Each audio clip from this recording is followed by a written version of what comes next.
This is ChangeMakers with Katie Goar, finding the right solutions for the affordable housing community. Today's changemaker is Jared Jones, the co-founder of Middle Housing Partners. Jared has spent more than 15 years in real estate development, and through Middle Housing Partners, Jared focuses on microfill housing. Think ADUs, duplexes, triplexes, and multifamily buildings that fit into existing neighborhoods. Today, the firm manages over $100 million in assets, all centered on a belief that housing supply doesn't need to come from massive developments. Jared, welcome to the podcast. Thanks for having me. It's a pleasure to have you, and we have a lot of things to cover. But first, I usually like to start these conversations just to get an understanding on how you came into housing or how you came into this business and created these assets that we're now going to talk about.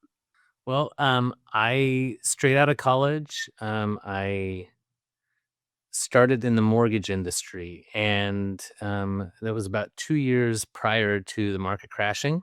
And so I did get to see a lot of the collateral damage that was done to um, the economy where I live, the Inland Empire, Southern California. We were one of the hardest hit places.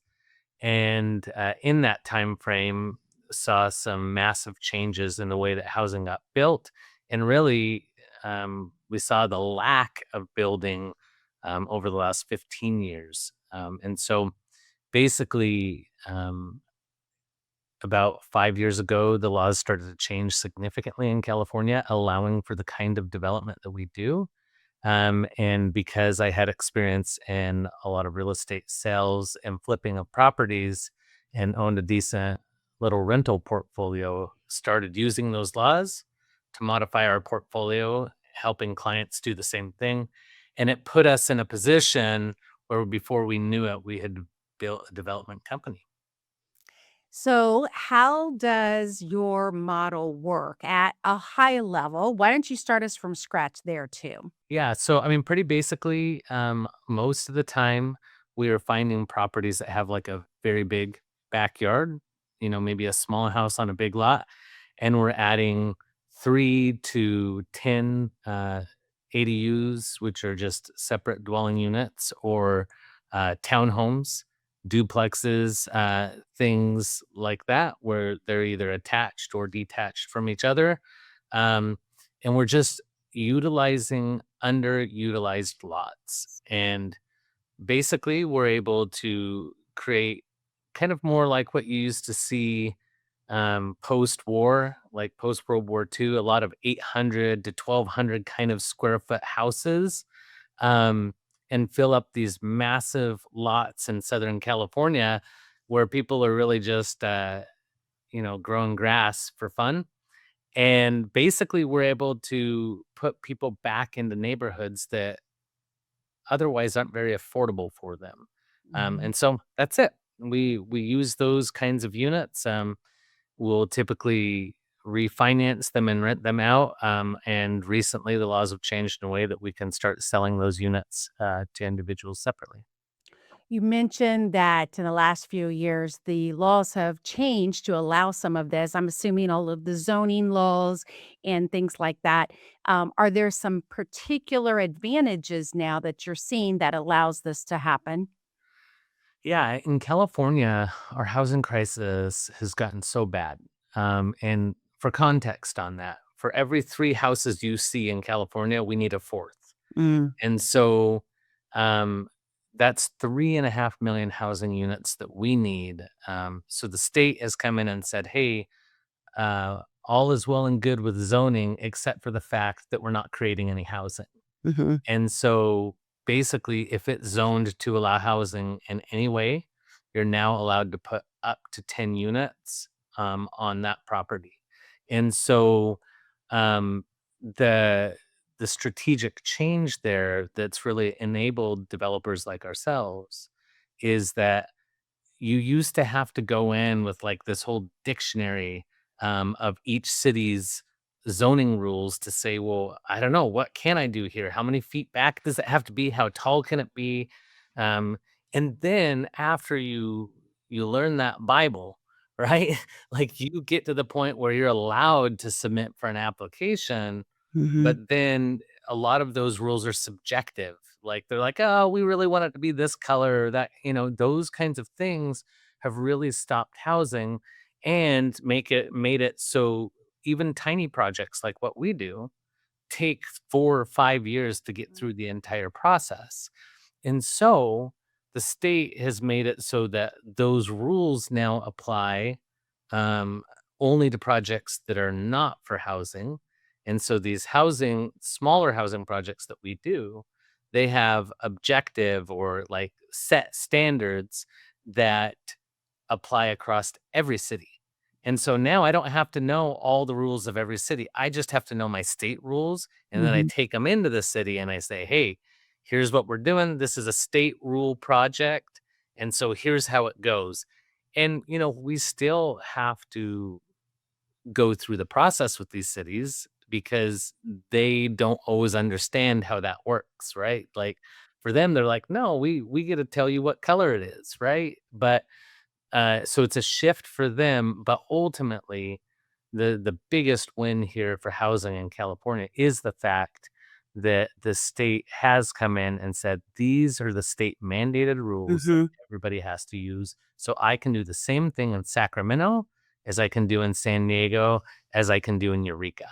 And Right. so that's a very, very important shift that's been made for these kinds of housing units to start getting built. Hmm. You mentioned the underutilized lots, and in my mind, I first started thinking about, you have huge, massive parking lots for, malls or commercial strips or places of worship that you use it maybe 2 days a week or something. But you also have a lot of green space too that are, in areas. Just, that was where my mind was going. But tell me exactly what underutilized lots, what you're being able to convert and then maximize on some of that space. What's that look like? Sure. Well, and so like um theoretically, I just want you like our average project, right? I want you to think of a lot in a neighborhood that's 15,000 square feet and probably an older neighborhood if it's that size, right? But the time that those houses were built, you're usually going to have like 1,000 square foot footprint. Mhm. And so that means I have 14,000 square feet of unused land on that property. Well, if I'm building two-story units and they're going to be 1,000 square feet apiece, like just for quick and dirty math, if I want to add 10 more units, I'm only needing 5,000 square feet more of land, Yeah. right? And so what we do is we come in and say, okay, um, well, we come in and say, okay, we're going to do 10 of these. We're going to take up 5,000 more square feet of land, still only covering 6,000 square feet of a 14,000 or a 15,000 square foot lot. But what we've done is we put a whole bunch of people in that neighborhood. Most of them actually grew up in these neighborhoods we're bringing them back into, Mm. but we've created 10 more housing units for families that want them and need them. But what we're not doing is we're not building 3,000 square foot McMansions that are going to cost $2 million. Right, right. You mentioned that you're building in existing neighborhoods. People are coming back to these neighborhoods. They're neighborhoods of choice. They've got infrastructure. Um, what is the tone when you start to work with these types of projects? Like, how do you go about, working in these neighborhoods with that existing community footprint? Yeah, and so I think that there's a couple questions that can be answered out of that. If this were a deposition, I'd only answer the question that you asked, but I think typically the intent of that question leans more into how do the neighbors react, right? Mhm. And um, so with the normal process through the city, you have to go through the process of letting neighbors know what's going on. Right? You don't have to notice neighbors in this. And so that's not necessarily a part of the process. But then the second piece of that is, how do the neighbors actually directly react when there's construction going on? And, we get mixed. We get mixed interactions with neighbors, and some of those are very good, Mhm. where they're like, wow, I didn't know we could do this. Can you do one for me? Like straight out of the gate. Yeah. We also get the other, which is like, we have had people deliver petitions to the city, and the city's like, hey, there's nothing we can do here. Like, this is the law. Mhm. Um, but then we oftentimes see those neighbors turn the corner towards the end, where they're coming to us and saying, like, hey, okay, so we see what you did here. And actually, this is kind of interesting. Mhm. Do you think you could build one for my mom? Mhm. Right? And then once, you know, it gets scary when we don't know, like, how something's going to affect us. But once we Mhm. start to see it and that neuroplasticity sets in and we're like, "Oh, this is normal," right? Right. That's when we can start to see, okay, well, if this could solve a problem for me, for my family, for my friends, for my financial situation, now I see the benefits of it. And so we see that most of the time that people turn the corner. We don't have very many angry neighbors long term. We Mhm. do get a little bit of that during construction, Right. no question. Um, but ultimately, I think that once people start seeing their neighbors and they're just regular people, it's totally fine. Mhm. There used to be, a portion of time when we had to convince people there was a problem and a housing shortage, and, now this seems to be just commonality that everybody knows there's this crunch of affordability. But, specifically in the cities that you're working in, do you wanna frame some of this problem for us? Maybe give us the scope of why it's so hard to have housing in the places that you're mentioning, or just the volume of need? You wanna speak to either one of those 2? Yeah, I would say, like, contextually, when we look at how many houses are needed in the United States right now, it's about 8 million, give or take. Well, almost half of that is just in California. And so that's a big deal from that perspective. But here's a number that speaks more directly to that. When you look at the top 10 most expensive rental markets in the nation, 6 of those markets are in California. Mm. And so the first 5 are in areas that are in Southern California that we work with.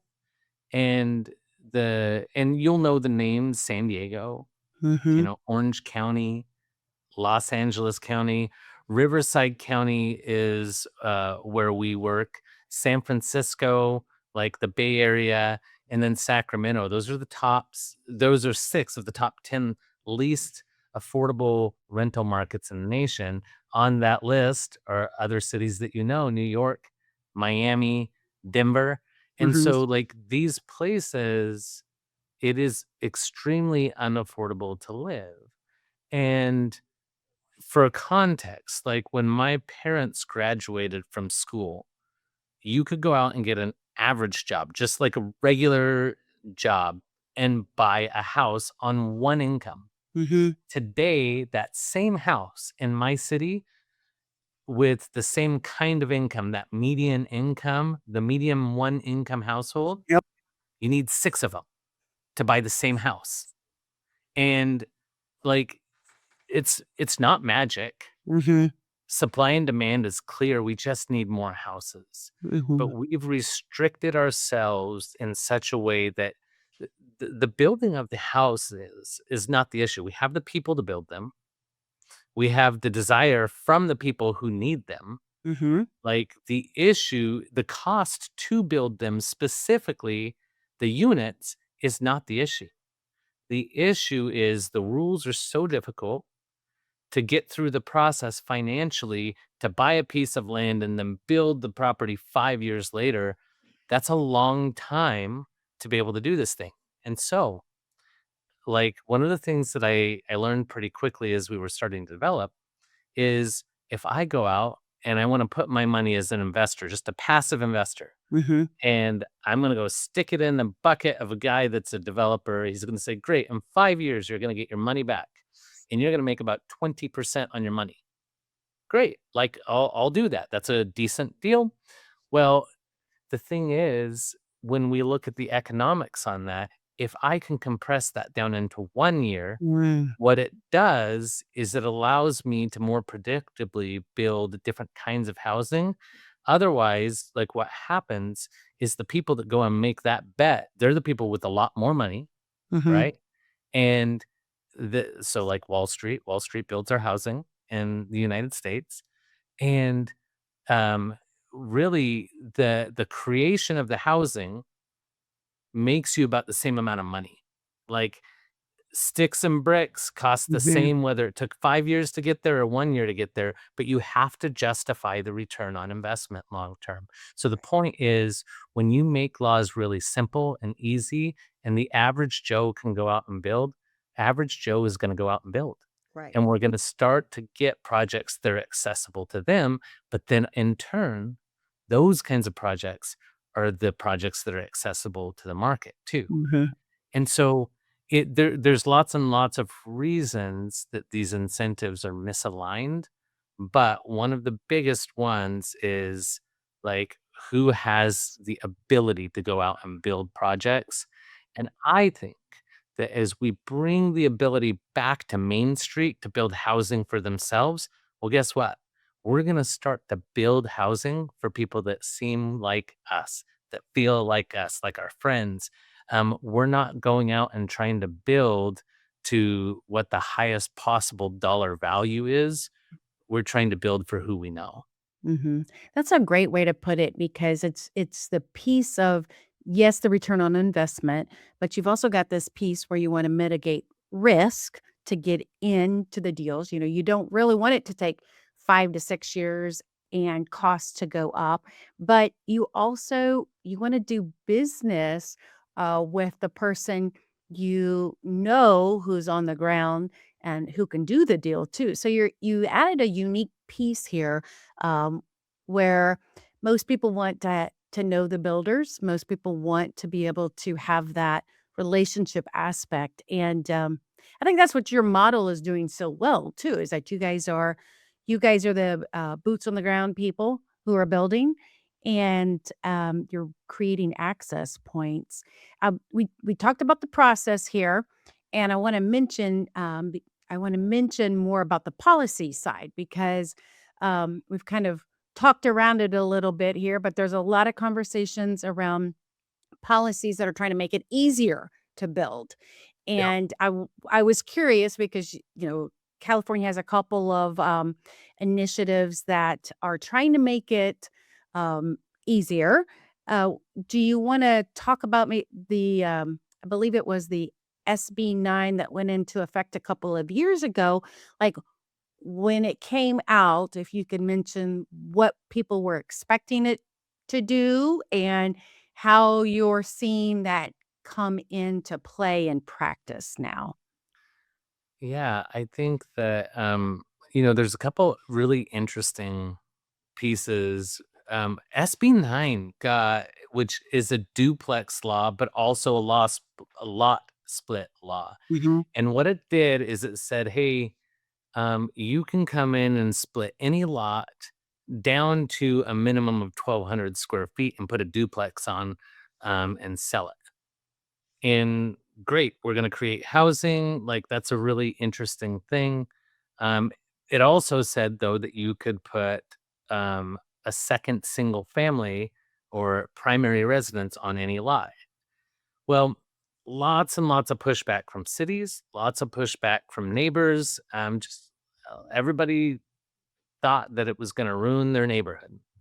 Well, because of some of the ways the laws were written, it didn't really go anywhere. Like, there wasn't much done. But ADU law did get like lots of wind behind the sails because people kind of interpreted it in a different way. They're like, oh, well, this is cool. I can do a house for grandma. Like, that was the thought process that they had. And ultimately, the ADU law has been a significantly more powerful law for actual housing creation. However, um, in the meantime, the state has come back, and we're a part now of a few lobby groups, and that support these kinds of housing, and they've strengthened the laws. They've gotten a lot better. And so now SB9 is an actual usable tool. There are a lot of ways that cities were stopping it. Those ways have been buttoned up, and now it's very usable. However, in the meantime, what's happened is the state came out with a more aggressive law called SB 1123, and it's had a few different iterations. But the point is that now allows, like SB9 for the lot split, but now you can do up to 10 lot splits on the same lot.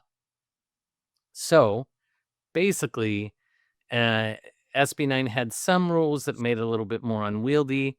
SB 1123 has eliminated a lot of those rules, but more importantly, created a scenario where on that same parcel that I was talking to you about before, that's 15,000 square feet.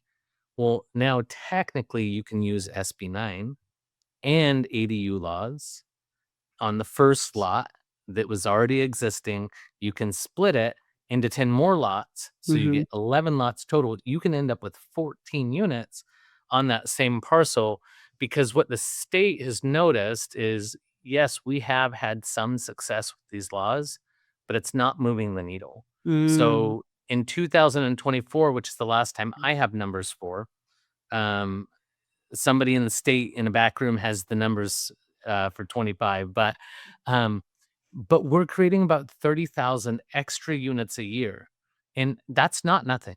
Like, that is a meaningful amount of the housing creation of about 100,000 units per year. But we need like 300,000 units per year or a decade to solve the problem. So, um, too little, too late is kind of the thought process of the state. It's like, hey, we have to be more aggressive, and we're we've been so concerned as a state about building to the discomfort Hmm. of the people that already have, right? And it's like, we don't wanna piss off the neighbors, right? Like, Hmm. okay, well, Right. that's a thing, but also, how about all of their kids and their parents and all these other people that didn't enter into the market at the right time? They're all voters, they all pay taxes, they all care about security just like you do, and so, are we gonna secure the people that have already had theirs for a long time, or are we gonna help people to achieve this American dream that's been promised, right? We have this social contract Hmm. that we've been given as a nation. Like, yes, you work hard, you Right. get safe house, right? Like, that's the way that it works, and we haven't been delivering on that. And Mhm. so the state has said, enough is enough. 10 units, additional separate parcels. We get to stop housing inflation for each of those families that get the 10 new units. And so it's called the Starter Home Revitalization Act. So like that's actually what the real name of this bill is. And so that's what we're using mainly now. So SB9 was good, but SB 1123, or the Starter Home Revitalization Act, is the thing that I believe changes housing, not just in California, but I think this is going to roll across the nation and Mhm. start taking that zoning power back and putting it into the hands of small developers to start building their communities again. Mhm. I'm glad you mentioned both of those bills because many communities are still trying to go through the analysis to see if they even adopt this. So, those two resources, SB9, SB 1123, are great for communities to try to point to how they don't even have to invent the wheel. They can just go out and find what you guys have done. And that translates because you talked about the social contract, but communities are realizing that teachers, firefighters, EMTs, artists, single moms can't get in to the home ownership, and yet they've seen the rising rents, and so um, this leads me to the next piece of this is that so much of this is workforce housing that we're talking about. Yeah. We mentioned mom, we mentioned in-laws, granny flats, but so much of this has the potential to really change workforce housing too. And when you have people in mind who are working in the various service opportunities. It's so often those households that are getting squeezed with the rising rent. And is that how does that look for you guys? I mean, does that translate into the people you're serving Yes. or people who you're marketing to? Comment on some of that. No, directly. It is this is workforce housing. 100%. That's exactly what it is. And the funny thing is, like, you look in our market, a starting nurse is going to make like $70,000 a year, which is a great income, right? But in order to qualify to buy a house in the neighborhood close to whatever hospital that they're working at in our city, you need to make about $190,000 a year. And so you can have a nurse living next door to another nurse that bought 10 years before. So the nurse that bought 10 years before, they have a payment of like, you know, $1,900 a month. And their friend that's a nurse started 10 years down the road later. Um, they're renting a house, same house, for $3,800 a month. Uh-huh. It doesn't math. Like, it doesn't make any sense. And if they were to go and buy that house, their payment will be like $4,500 a month. So And so it's not a question of who belongs. And I hear this and it just drives me nuts. But it's like, well, we don't want the wrong kind of people. And the wrong kind of people, these are you. Like, Yeah. it's other people like you that are trying to get into a stable housing situation. mhm. There's not other kind of people. You're the people. Like, Right. you're in the workforce. Like, you make our community go. And so your friends need a house. And if they didn't enter the market at the right time, if they moved out of state and moved back in, I just wrote, I just finished a first draft of a book on this subject. It's called The Middle Housing Revolution. And in that, I talk about a story where I was sitting down talking to my daughter's guidance counselor. And her and the principal, almost the same amount of money, both went to the school that my kid goes to. And she moved out of state, moved back in about 4 years ago. He has a house a block away and she commutes 45 minutes because she can't afford to be in the neighborhood. She teaches at the school that she went to when she grew up. So does he. And their incomes are almost identical, yet she can't afford to live in her community. And so these things have real impact on us. Like, how often does she get to stay late to be at the choir concert or to do, like, what are the things that have the actual social impact on the not just the way that she gets to live her life, right? How I mean, she could want to go home and watch Downton Abbey or something like that. Yeah. Who knows? But the point is, like, she gets 45 minutes less of that each way, every day. And she's not less educated, she's not less willing to serve, but she has a harder life. And the economy Mhm. typically works in a way that we see that person's problem and we're like, well, how do we solve it? Mhm. Well, our laws locally have restricted us in a way that we can't actually solve it.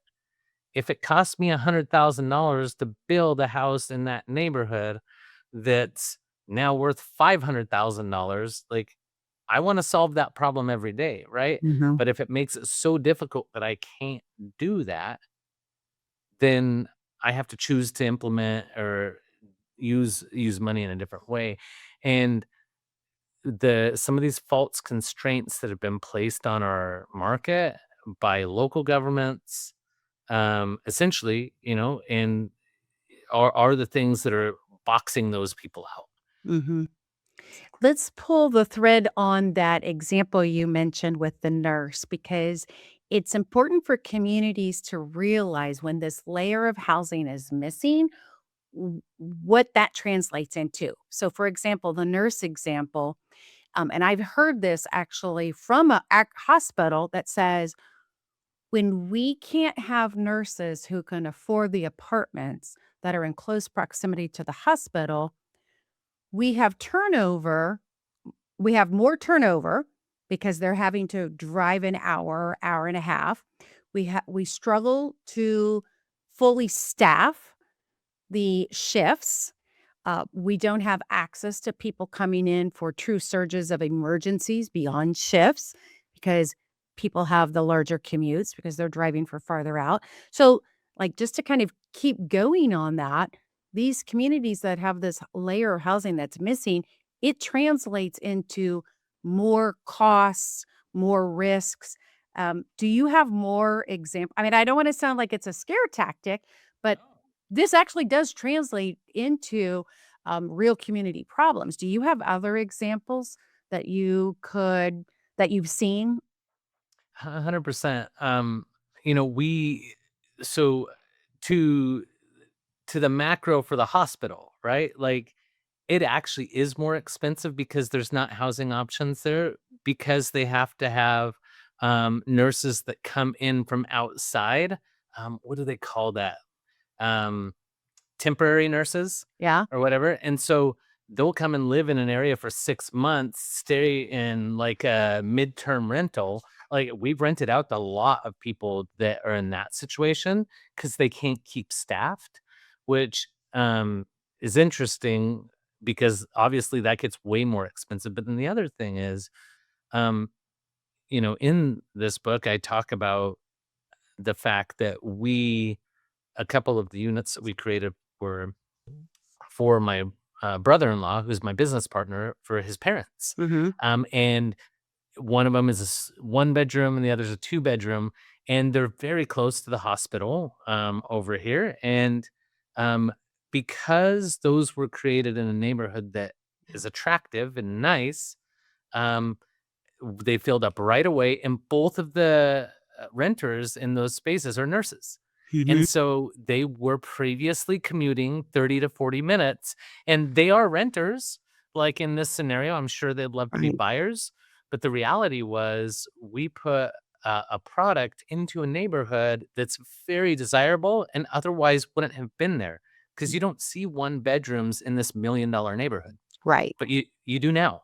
Right. And so that's what it allows, and so, um, and those kind of people conversations when they happen, it's Mhm. like, cool, those kind of people, the nurse, right? Like, we don't say that about nurses. We all have this deep social respect for them. However, what we don't typically have is this thought process that they should have the ability to live where we live, Right. right? If we live in this upper crust neighborhood, well, they can save up and work hard, and so, it's BS. Mhm. And so it is cool to see that. And back to that neuroplasticity concept, like once we see something a lot, it becomes normal to us. And so, what I've seen in other very expensive markets where these kinds of laws have existed for a while is people are concerned like, oh, that's going to tank my house value or whatever. Right. Not real. It doesn't have anything to do with your house value. And so, but what it does do is it puts people into a position where now that nurse has a kid. Like one of the nurses has a kid that gets to go to school in a top-notch school. Amazing, right? That's super cool. But then the second thing is that nurse now has the ability to be at home so that they can coach soccer practice. Mhm. Like that's a thing. And it's a thing that disappears when we're on the freeway for such a long period of time every day. We would love to coach soccer, but we can't be there. Like, these are the thoughts and these are the costs that come to our community Mhm. when these kinds of housing products aren't available. Mhm. You mentioned your book. You said, Middle Housing Revolution. Where can people find it? When's it coming out? Tell us more. Why did you write it? Like, just Give us the give us the lowdown here. Yeah, well, so hopefully you can find it here in the near future. I have to find somebody to publish it. I'm not going to self-publish Mhm, because my real goal in creating this book is I want to be a part of this revolution that has already started. And mhm, that is the people in the main street taking back the power of housing. Like, we have the ability to go out and create for the people that we love, the people that run and serve our communities. And my goal is to show government entities the positive impacts that these kinds of housing laws can have. I want to show entrepreneurs that the financial implications of creating this kind of housing are very good. Like, you can make good money solving the problem for the people that are unseen and unheard. And I care deeply about that. For me, this is the first time, like, in my career that I've been able to be a part of solving a problem that I deeply cared about, mhm, and we back to that concept of social contract, like, I believe that we have this social contract where we tell people, "You work hard, you can stabilize your own situation," and when I look at how these systems are misaligned, and this is a great solution to that, I just wanna stand up on the top of a mountain and just scream it to everybody, and I could care if I make $2 off of a book, but if we could get 100,000 or 1,000,000 copies out there and let people see there is a viable solution to this mhm, problem, and it touches so many people's lives positively when we do this. Like, we can start seeing the people that really need the housing. We're not giving them any gifts. Like, they will be mhm, paying for their own house, right? Like, right. there doesn't need to be government subsidy to run this system. What we Mhm, need to do is we need to look at what's broken and just fix it. And mhm, we can do that. Like, our nation is capable of that. We are problem solvers. So mhm, the entrepreneurs that are on Main Street can go out and fix the problems for their friends, for their community, and the governments that are in charge of these things have the ability to enable them to do that. And so I want to convert as many people to this mission as possible. Um, and that's really the purpose of creating that book. Well, you've already started a momentum and a movement, so I think that is the first one of the hardest pieces, and you've already started the, evidence-based analysis that it can work, so that's the next piece, so you are getting there in an incremental way. It reminds me back, when people were actually taking the covered wagons, the trails, and all the tools to build their housing once they found the lot. And it was very, very risky in certain parts of the country. And it was very, very hard. But there was this core desire for people to take charge of their own housing, wasn't it? Like it was a real fundamental belief. For sure. People wanted, they were farmers. They still wanted to take care of their housing and get that settled. Lots of other issues with how that happened, but I think the fundamental core is what you're talking about here. That people Yeah. want the housing and people want to take the power or control and the ability to get that housing. Yeah, I agree. There is so much in our society today where we feel helpless, right? Mhm. Like, and I love that analogy of the starfish, like on the seashore, right? Like where you see the guy throwing starfish back in, and like, oh, you can't save them all. Well, Right. that's true, but I can save this one. Mhm. And that thought process, as that embodies like our generation, then what we get the opportunity to do is we get to say, hey, I see that everybody here just wants stability. That's what we want. That's what the American dream is supposed to be about. Like, you work hard, You throw your soul into what you do, you serve everybody by doing that, and you're going to be secure in your position. We have safety, Hmm. and we can create that for our generation. And that is what I think is very exciting.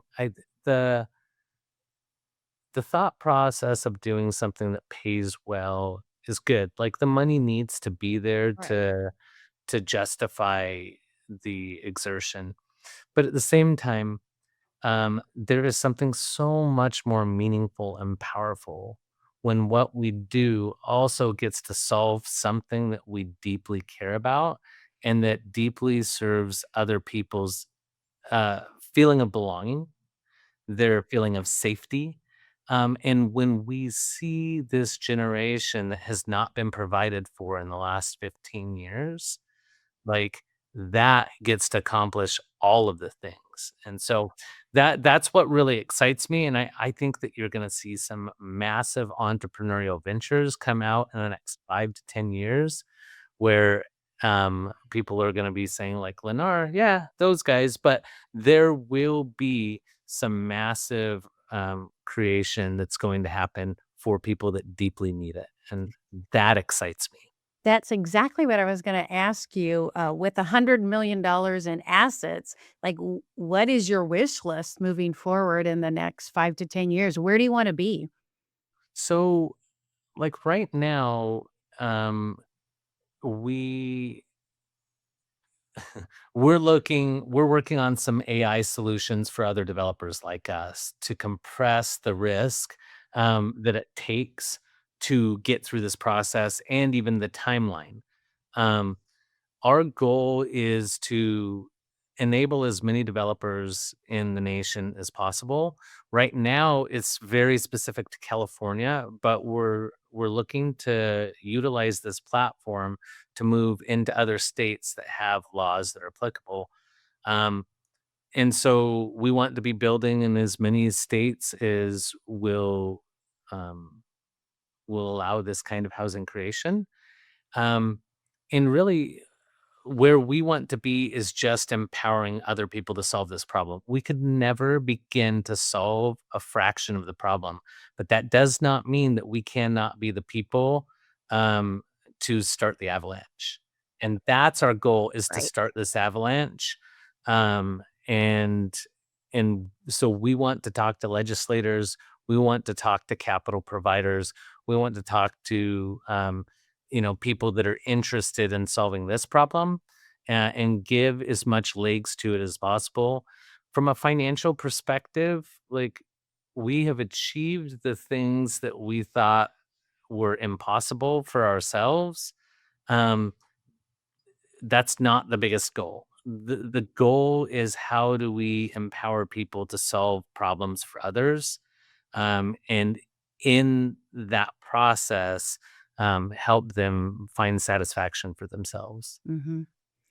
Well, Jared, this has been a great conversation. We've learned more about how this microfill in housing works, what you're doing in Southern California, how there is a solution that is possible, as difficult as some of those solutions may be, but there is a solution.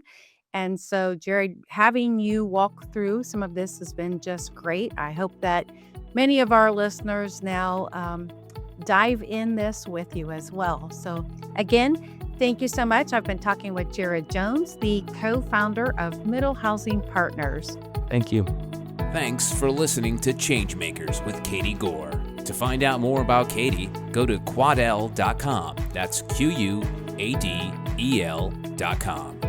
This has been a production of Forbes Books Radio.